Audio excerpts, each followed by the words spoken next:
Hello student, कल हमारा topic था workman compensation reserve. Now next topic investment fluctuation reserve. आज का हमारा टॉपिक है इन्वेस्टमेंट फ्लक्चुएशन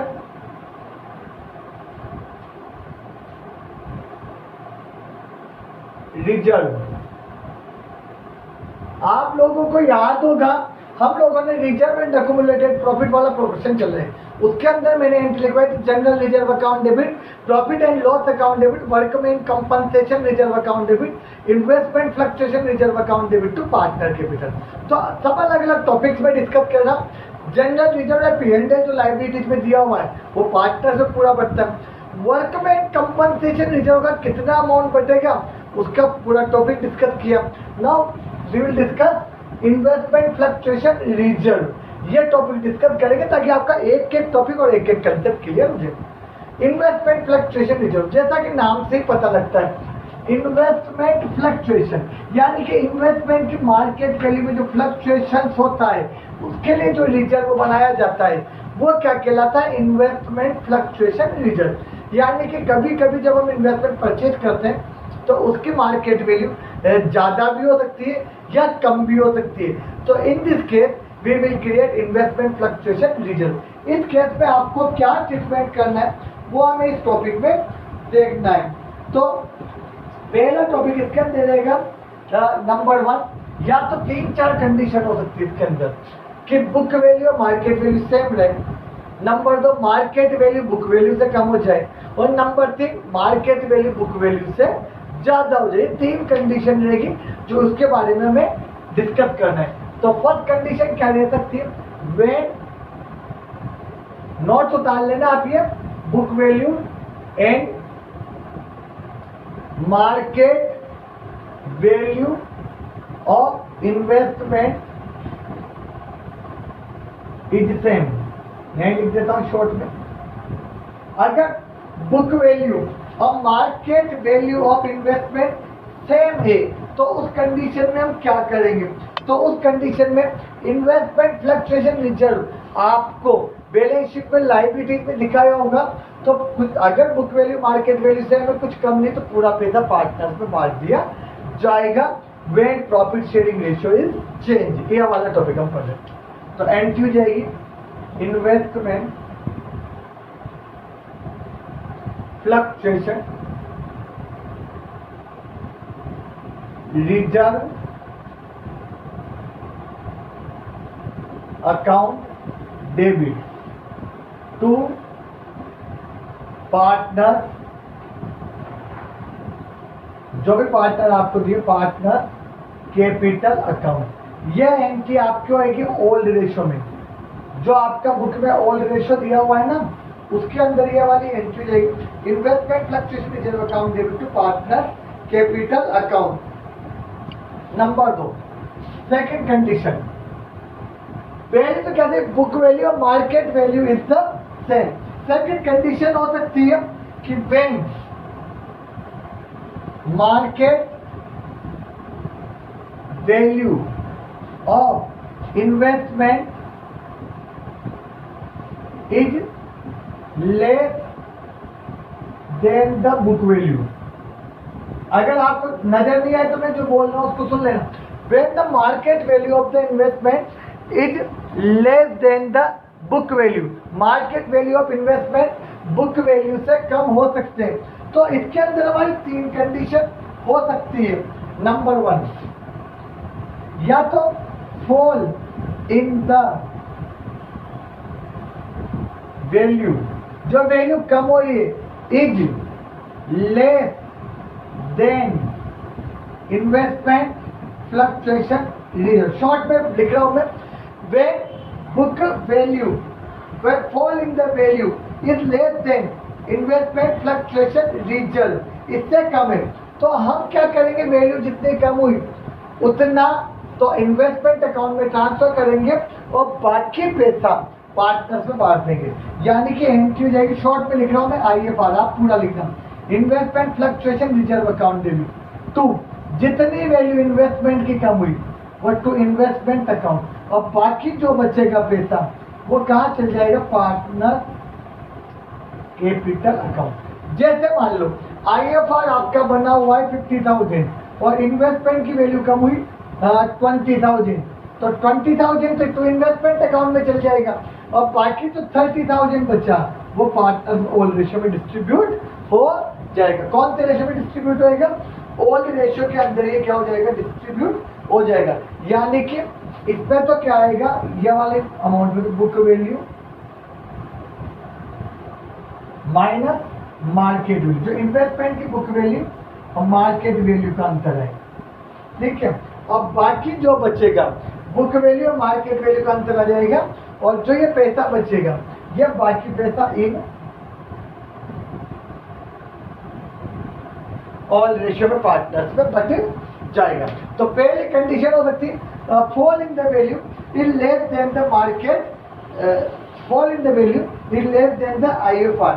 सेकंड कंडीशन हो सकती है fall in the value is same of IFR के बराबर हो।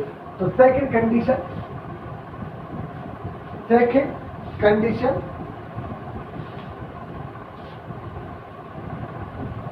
फॉल इन द वैल्यू, जो इन्वेस्टमेंट की वैल्यू हुई वो क्या होगी, इज इक्वल, यानी कि जितनी वैल्यू कम हुई वो IFR के बराबर होगा। तो IFR के बराबर हुई वैल्यू तो पूरी की पूरी वैल्यू कम होगी IFR के बराबर, तो पूरा का पैसा कहाँ ट्रांसफर हो जाएगा, IFR account debit to investment account. Third condition क्या हो सकती है, fall in the value is more than, इससे ज्यादा भी तो हो सकती है, इज मोर देन IFR। जो वैल्यू कम हुई, फॉल इन द वैल्यू जो हुई, वैल्यू जितनी कम हुई वो क्या हो सकती है, मोर देन द IFR के अमाउंट से ज्यादा, fall in the value more than the IFR। तो इस कंडीशन में हमें जितना अमाउंट कम हुआ वो कुछ अमाउंट वापस रिवैल्यूएशन से चार्ज करना होगा, यानी कि जितनी वैल्यू IFR के बराबर कम हुई वो तो कहाँ चल जाएगी, इन्वेस्टमेंट में, तो IFR अकाउंट डेबिट। सेकंड जो और ज्यादा जितनी वैल्यू कम हुई वो कहाँ ट्रांसफर होगी, revaluation account debit to investment. अब ये रिवैल्यूएशन हमारे लिए क्या रहा, लॉस, तो यह लॉस पार्टनर्स में डिस्ट्रीब्यूट होएगा ओल्ड रेशियो में, तो partner capital account debit to revaluation account. Note कर लो आप अच्छे से। तो इस कंडीशन में दो एंट्री रहेगी, फर्स्ट होगी IFR account debit revaluation account debit to investment, और second partner capital account debit to revaluation, ये एंट्री होगी आपके इन ऑल रेशियो। तो दो कंडीशन बता चुका मैं, या तो इन्वेस्टमेंट की वैल्यू कम ही नहीं हो, यानी कि नंबर सेकंड बताया फॉल इन द वैल्यू, या तो लेस देन हो या इक्वल हो या क्या हो, मोर देन हो, कोई सी भी कंडीशन हो सकती है। नंबर 3 कंडीशन अब हम लोग पढ़ेंगे। अब थर्ड कंडीशन में क्या होगा, या तो फिर मार्केट वैल्यू क्या हो, मार्केट वैल्यू जो IFR की होगी, इन्वेस्टमेंट की होगी, वो IFR से ज्यादा हो जाए, यानी कि इन्वेस्टमेंट की मार्केट वैल्यू हो जाए। तो 3 कंडीशन, पहले तो इन्वेस्टमेंट की वैल्यू में कोई चेंज नहीं हुआ, सेकंड कंडीशन में क्या हो गया कि इन्वेस्टमेंट की वैल्यू क्या होगी, कम होगी, अब इन्वेस्टमेंट की मार्केट वैल्यू क्या होगी, ज्यादा। तो लास्ट केस पर्सन थर्ड वाला कि when market value of investment is more than the book value, when market value of the investment, third condition बोला point, when market value of investment is more than market value of investment is more than the book value, more than the book value। इस condition में इस condition में आप 3 entry पास करेंगे। सबसे पहली entry जो आपका IFR का अमाउंट है, वो पूरा पैसा किस पे ट्रांसफर हो जाएगा? IFR account debit to partner capital account. Second, ये हमारे लिए फायदा हुआ, फायदा रिवैल्यूएशन अकाउंट क्रेडिट होता है, तो entry investment account debit to revaluation. और थर्ड कंडीशन, ये रिवैल्यूएशन का प्रॉफिट पार्टनर्स में बटेगा ऑल रेशियो में, तो revaluation account debit to partner capital account in old ratio. इस कंडीशन में 3 एंट्री जो है IFR to partner capital, second investment to revaluation और third revaluation account debit to partner capital. ये वाली जो एंट्री होगी, जितनी वैल्यू इन्वेस्टमेंट मार्केट वैल्यू बड़ी इन्वेस्टमेंट उस अमाउंट से होगी। तो इस तरह से 3 कंडीशन होगी। हो सकता है पूरा क्वेश्चन आ जाए एग्जाम में, हो सकता है इसका कुछ एक पार्ट एग्जाम के अंदर आए। तो एक क्वेश्चन हम इस तरह का करके देखेंगे ताकि आप लोगों को अच्छे से प्रैक्टिस हो जाए। तो आप देखिए बुक का हम लोग देखते हैं इलस्ट्रेशन नंबर 28, जिसमें इन सब सिचुएशन को समझा रखा है। Illustration 28, yes, DK Goyal 2020 edition illustration 20। फिर आप क्वेश्चन 28 आपका है, PQR पार्टनर 3 to 1, PQR 3 to 1 में पार्टनर है। आगे they decide share of profit and loss equally. New ratio इन्होंने क्या डिसाइड किया कि क्या होना चाहिए? इक्वल। तो प्रॉफिट शेयरिंग रेशियो चेंज हुआ। और first of following is the extract of the balance sheet. IFR दे रखा है 30,000, यानी कि बैलेंस शीट है, इसके अंदर आपको IFR दिया हुआ है कितना? 30,000 रुपये, 30,000। और इन्वेस्टमेंट अकाउंट दे रखा है, इन्वेस्टमेंट 5 लाख। अब अलग अलग कंडीशन में आपको जर्नल एंट्रीज करनी। नंबर 1, आप जर्नल का परफॉर्मा बना लेना। केस 1 क्वेश्चन में दिया हुआ है,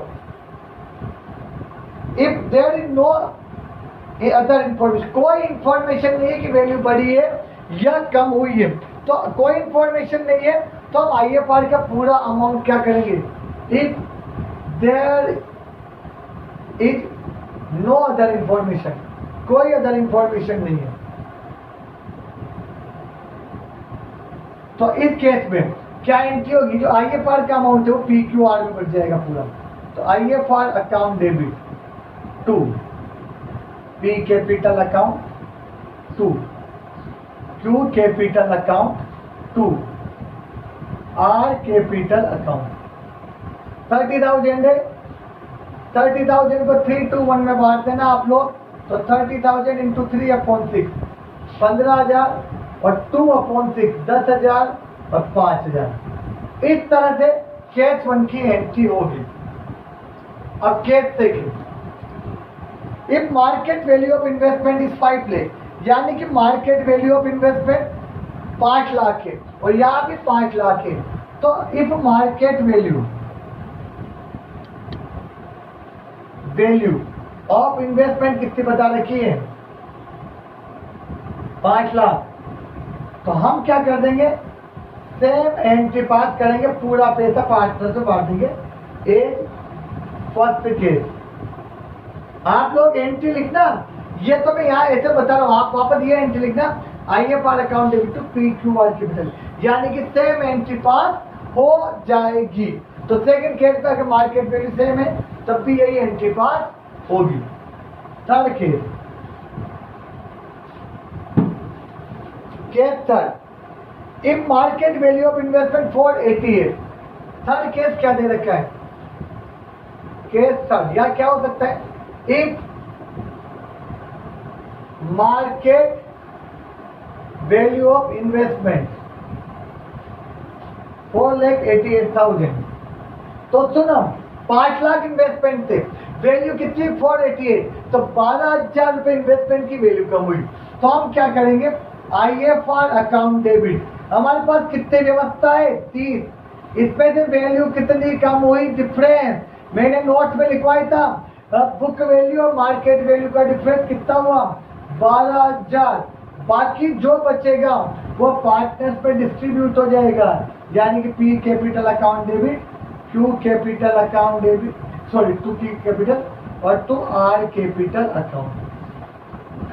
30 में जब 12 माइनस कर दो इतना तो यूज ही आ गया, बचा 18,000। इसको 3 to 1 में बांटो, 3/6 9,000, 18,000 इंटू 2/6 6,000 और यहाँ 3,000। यानी कि अगर वैल्यू 488 रही तो एंट्री क्या होगी? Investment fluctuation reserve account debit to investment और to P capital to Q capital to R capital. 12,000, 9,000, 6,000 और 3,000। Next condition case number 4। Case number 4 ये मिटा देता हूँ। ये अब आपको याद हो गया होगा, इन्वेस्टमेंट 5 लाख के और IFR ये बना हुआ है आपका, यानी कि IFR कितना है वापस नोट कर लेता हूँ। IFR तो है 30,000 और इन्वेस्टमेंट है 5 लाख और रेशियो क्या चल रहा है? 3 to 1। यस। केस 4 जर्नल बनाए क्या ना, जर्नल का परफॉर्मेंस सबको याद है। Date particular debit amount, ALF debit amount, credit amount.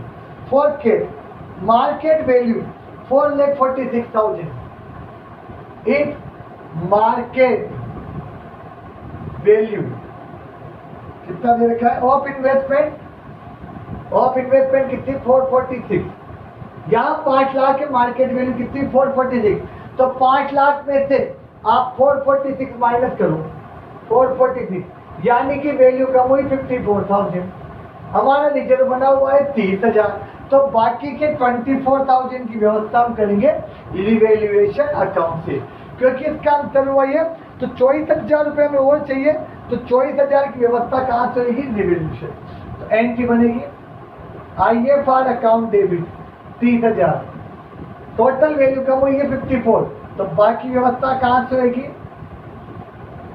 Revaluation account debit 24 और 2 बाकी पैसा का टू इन्वेस्टमेंट, यानी कि इन्वेस्टमेंट की वैल्यू कितने कम हुई? 54। अब जो यह लॉस रहा वो पार्टनर्स पे डिस्ट्रीब्यूट हो जाएगा। तो P capital account debit, Q capital account debit, R capital account debit to revaluation account. कितनी वैल्यू कम हुई? 24,000। 24,000 का लॉस रहा, इसको हम बांटेंगे पार्टनर्स में 3 to 1 में। तो 24,000 इंटू 3/6 12,000, 24,000 इंटू 2/6 1/3 8,000 एंड देन 4,000। तो केस 4 के अंदर दो एंट्री जो है आपकी, फर्स्ट तो investment fluctuation reserve revaluation account debit, जो 24 कम हुआ वो पार्टनर्स पे बढ़ जाएगा ये वाला। और last case, case number 5, case 5, case 5। अब मार्केट वैल्यू क्या हो सकती है? ज्यादा भी हो सकती है। तो मार्केट वैल्यू केस 5 में मार्केट वैल्यू दे रखी 5,06,000। तो यहाँ पर आपको वैल्यू बढ़ गई, तो रिवैल्यूएशन अकाउंट क्या होगा? क्रेडिट। तो फर्स्ट एंट्री तो आप क्या करोगे? Investment account debit to revaluation account 6,000 value बढ़ गई। नंबर 2 बात, ये रिवैल्यूएशन को पार्टनर्स में बांटेंगे, तो रिवैल्यूएशन अकाउंट डेबिट तो किस में बांटोगे? P capital account debit, Q capital account और to R capital account old ratio में। तो 6,000 को आप किस में बांटोगे? 3 to 1। तो आपको कई बार बांट दे 3,000 2,000 और 1,000। और लास्ट कंडीशन, आपके जो 30,000 IFR बचा हुआ है ये भी पूरे पार्टनर्स में डिस्ट्रीब्यूट हो जाएगा। Then entry IFR account debit to P capital to Q capital R capital. Okay, IFR था 30,000, इसको पार्टनर पे डिस्ट्रीब्यूट करेंगे तो 3/6 आएगा, 15,000, 2/6 तो 1/3 10,000 और 5,000। यानी कि IFR जो बचा हुआ है वो पार्टनर ओल्ड रेशियो में बढ़ जाएगा, तो कितना कितना बढ़े 15, 10, 5 और उसके अलावा इन्वेस्टमेंट 6,000, 321।